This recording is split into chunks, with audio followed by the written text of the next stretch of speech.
Hey guys, Hey guys, this is Michelle, and this is Mark, and this is Mark and Michelle. and we're a little earlier tonight. I have to be at work in the morning at 7, so But we're we doing do early. change times tonight. We do. So if you're in another part of the world and you don't know about time change, we fall back an hour. So tomorrow nights will be 10:45, but it'll be 9:45, but it'll be 10:45.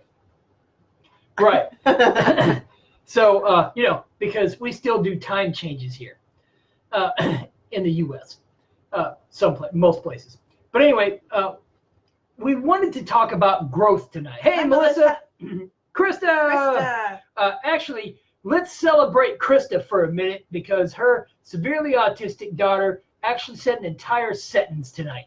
And that is a big deal because, as Krista said, she has been mostly nonverbal her whole life. So, Melissa. I also want to share a sadness. One of our favorite people had to take her son to a psych ward tonight, and she has tried so hard to detox this child, but he's something besides autism. And so she's very sad, and that was hard, I know. We love you, Ashley. Yeah, we do. And Krista, again, congratulations on your daughter saying the whole sentence. That was really cool. And and Melissa, thank you for joining us on, I guess it must be Sunday for you now. And but anyway, we were going to talk about growth. And that is a big deal, Krista. Congratulations. And I guess that for us, did you end the live video? I hope not. Well, it doesn't look like you did. Okay. We're still there. We're still rolling. They're still going. My thumb went the wrong way. All right. But, I think the only reason, and for me it was the only reason, I'm sure for Michelle it was the only reason, that you wanted to heal or you decided to heal was because you got tired of being stuck. All right? Being stuck, being sick. I know I did. And I know she did. And she had been looking for years, long before I decided it was possible to heal from autism. She had been looking for years to get unstuck. And that choice of being unstuck means you have chosen to grow. Now, what I mean by growth is this. You're learning whatever you need to learn to improve your life in any area that you feel you need to improve it in. And I guess the best way to say that is to give an example. You wouldn't be here listening to us if you didn't think there was a better way. And you knew that you had to learn what that better way was. So that means you were getting out of your comfort zone, even if that comfort zone is dis-ease, right? You're getting out of your comfort zone to learn so that you can have the life that you wanted. Now, I know Michelle can speak to that as much or more than I can, because I think she's been looking for her way out since the late 90s at least, long before I even knew I had something to get out of.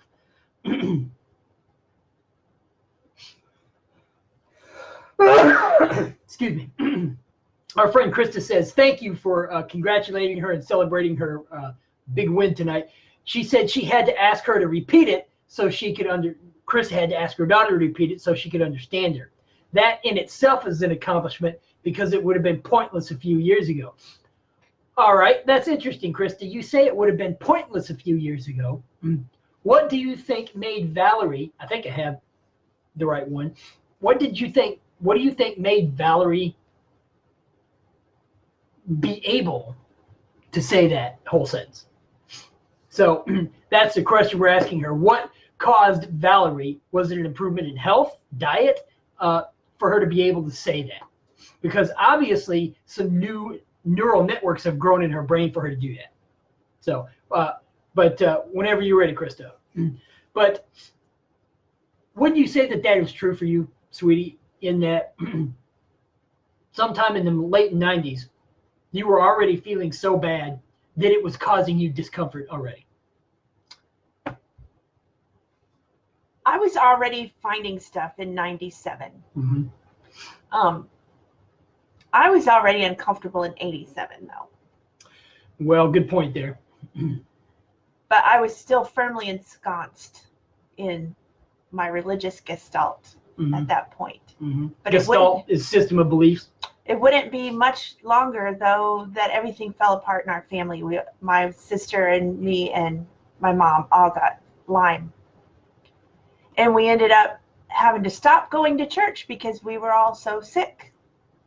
And then people stopped remembering that we went to their church. And then you start going, oh, maybe that wasn't what I thought it was. Maybe that wasn't you. Wasn't church? Maybe church wasn't what you thought it was. Yeah.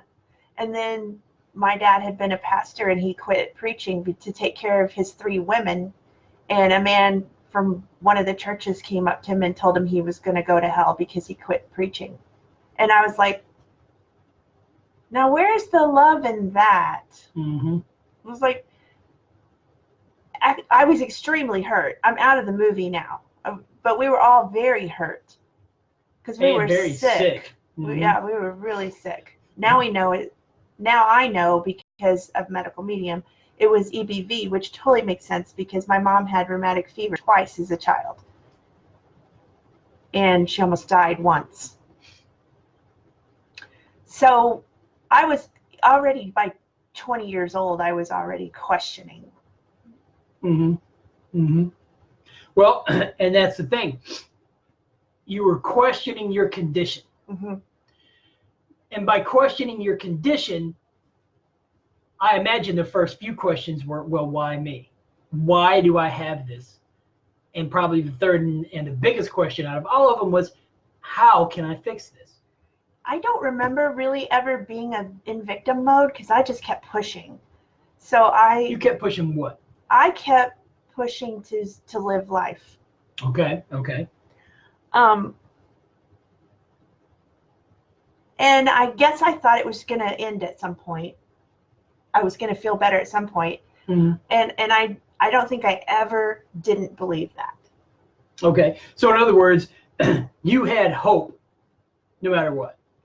Actually, you didn't know what was, I had knowing. You had knowing. I had knowing. Okay. But I didn't know it was going to last until I was almost 50. Well, and you didn't really start working on this, to be honest, until Gabs died. No, I had been doing diets since the middle 90s. True. Well, all right. So I was doing Atkins because I noticed I couldn't eat bread.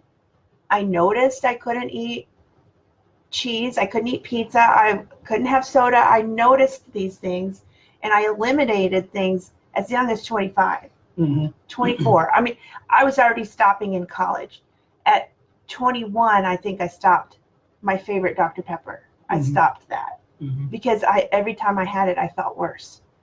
And so I was already thinking diet way back then. So late 80s, early 90s. Yeah. Well, and what that is, to me, yeah, we're 45 minutes early, Marlo. I have to work tomorrow at 7. So we figured we start early. But it'll still be on there for you to listen to. But see, that's the thing. What you're saying is you got so tired of your condition, you knew you could change. Or you hoped you could change. It wasn't hope. It was knowing. It was knowing. It was knowing you could change. You just had no idea what it was. I just didn't know when I would find it. And I kept looking. Well, then I would say that you just kept growing.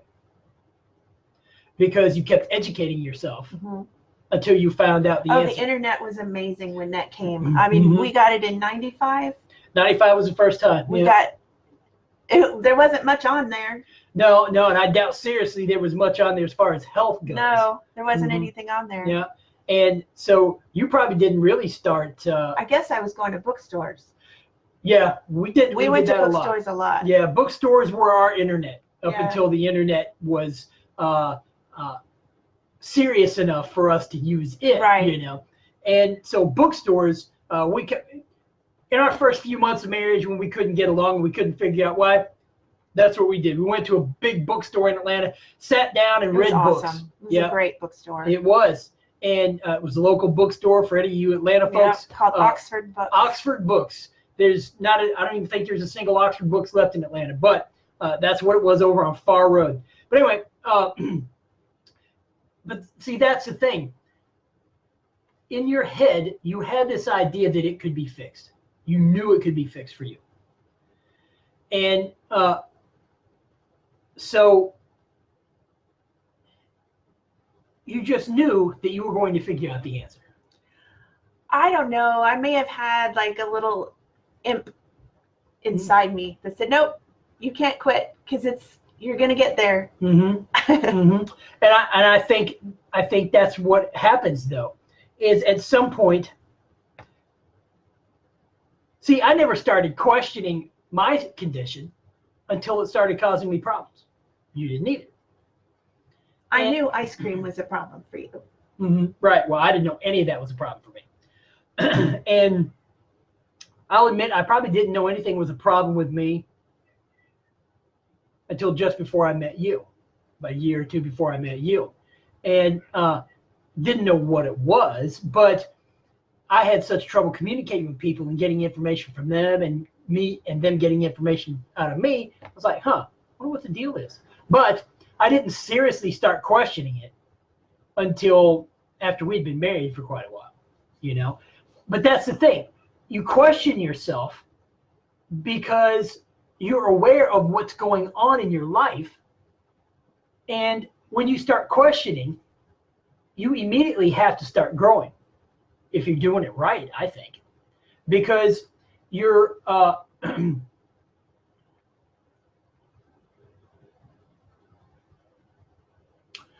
Krista is answering our question about her daughter being able to speak. And Krista says she had a good therapist for a few years that was able to work with her. Speech therapist. Speech therapist. That was able to work with her one-on-one without other people or worse children around. She isn't fond of noisy kids, so taking her to an office for therapy did not always work. We had to stop her speech therapy a few years ago because the state of Oklahoma decided that my husband and I were following the speech therapist's recommendations at home, then she didn't need speech therapy anymore. Stupid of them, but we decided not to fight it because she was going to age out of therapy soon anyway. Well, that's too bad. Her therapist agreed that she has a huge vocabulary, but she has trouble with getting her words out. That is a piece of evidence. If she has a huge vocabulary but can't use it, why? Why can't she use it? Autism. If there's something in there that allows her to have a huge vocabulary, then there must be a personality in there that's completely separate from the autism. There's got to be skills in there that are completely separate from it. Well, let's be more specific and say metals. Metals. All right, we'll go with that. Yes. Metals and viruses. Autism is just a broad name now. For a collection of symptoms. And because it was for me, and I see many other people saying the same thing. And so her autism is the only thing that's keeping her from using that large vocabulary, from using that huge, highly intellectual, well-educated brain, you know? And so that's, to me, is where growth comes in. You see a situation in your life and you feel like you need to solve it. And when you do, you start learning how to solve it. It may take 25, 23 years from the late 90s until now for her and us, you know. May take less time for somebody else. But that's what real growth is. You continue solving your problems and expanding your life so that you can live better than you were before. And that's why I think growth is such an important thing, is because you wouldn't be doing this if you weren't people dedicated and committed to growth. And just hearing Krista's story about her daughter and the speech therapist, they were committed.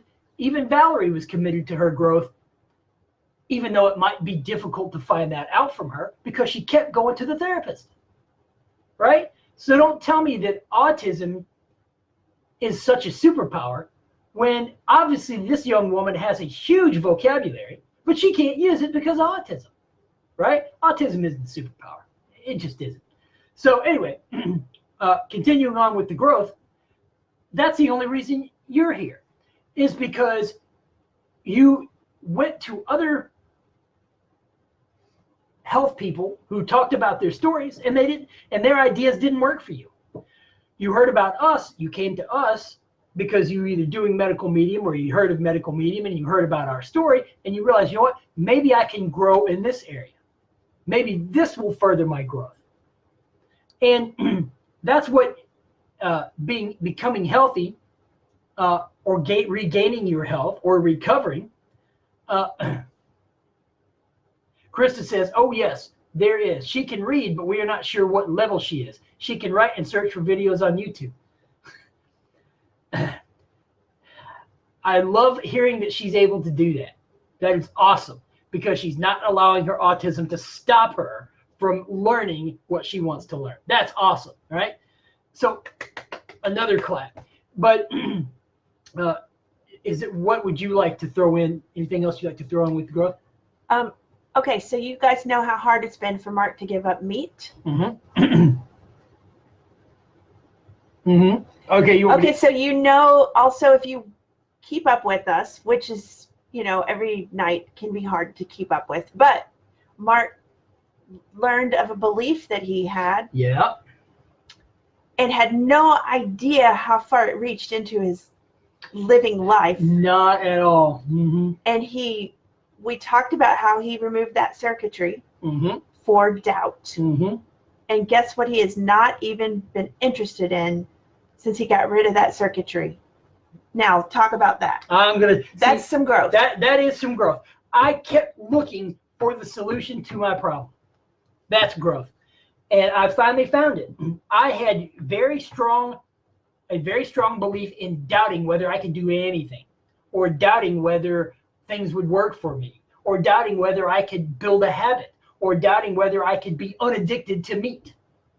I didn't know doubt was so intertwined in literally. It's a pervasive personality. You read my mind. That's what I was getting ready to say. Doubt, my belief in doubt was so pervasive that it affected my personality and disordered it. All right. So let's talk about autism for a second, right? That I finally got rid of all of that belief in circuitry for doubt. I have no need for meat now. Don't even pass by it. Don't even look at it. Don't even care. And yeah, there was a huge attraction to it, a huge connection to it up until I did the doubt. And when I did the doubt, so many years of work of getting rid of other beliefs, finally all that work came together because the doubt was suppressing all that work that I did. And so now I haven't had meat in 4 days and I don't care. Now I still have fat, but it's plant fat, so healthier. And I feel better. Less metals. Less metals, less hormones. Less hormones. Because with the meat you get lots of hormones and more than you think. And metals, he's already started losing weight. Yep. And like tonight, I made a kind of a fall casserole type thing with some green pea pasta, butternut squash, cinnamon and nutmeg, cashew cheese, cremini mushrooms, and olives. And I tossed it all together with the cashew cheese sauce and cinnamon and some other stuff. Put that in the oven. Man, that was good stuff. Yeah, and I posted that if you want to make it. Exactly. And I don't even pretend to be a recipe writer, guys. No, so but if she you did have great. Questions, just write your questions. And I'll answer them. She did great. I'll be honest, I hate writing recipes, but maybe there's a circuitry removal for that. Well, there might need to be, right? We'll do circuitry removal on recipe writing. But hey, Sarah, how are you? But we're talking about growth tonight and how the only reason that. Hey, we have our first viewer on Instagram. Hey, and the reason that you came here for our message is because you were trying to improve your health and the health of an autistic loved one. And so growth and health. Health is growth. So to kind of wind this up, was we're about at the 20-minute mark. Growth is the reason that you heal, because healing can be the first step in putting your life back together and allowing you to live how you choose to live. And that's why we wanted to talk about it, because here you are, you keep solving your problems, but you keep having to learn. You keep having to intellectually and spiritually and mentally and emotionally grow to heal. And that is the secret, is you just keep going. You just keep growing so that you can heal your whole life and not just your health. So anyway, what else? Anything else we wanted to? Nope, guys. I didn't know that would take 20 minutes. Right? With me as the windbag, I can easily make 20 minutes. All right, guys, keep on with the celery juice, the heavy metal detox smoothie, the lemon water. And the lemon water. And definitely check out the detox guide, Heal Your Autism's Do-It-Yourself Guide. Healing begins in your kitchen, and you can find that at www.healyourautism.com/buy-the-book. And if you want to download the free ebook about Mark and his transition, that Michelle wrote, called Buried Alive, One Man's Journey Out of Autism, you can get that at www.healyourautism.com. And so you know, our detox guide isn't just for people with autism. Hey, Kelly, isn't just for people with autism. If you have health issues at all, the medical medium's ideas that we put forward in this book, plus a few things of our own, will easily get your health back. So just recover your health. So just buy the book and get all the freebies that go with it, and you'll be well on your way to a healthy life. And we do coaching if you need help. We do. Guys, we'll see you tomorrow, or not tomorrow night, but Monday night. We may be here tomorrow night. We missed yesterday. Well, we might be here tomorrow. We might surprise you tomorrow. We might. Okay. We're going to be here tomorrow night. I'm going to tell. All right, guys. Bye. Bye-bye.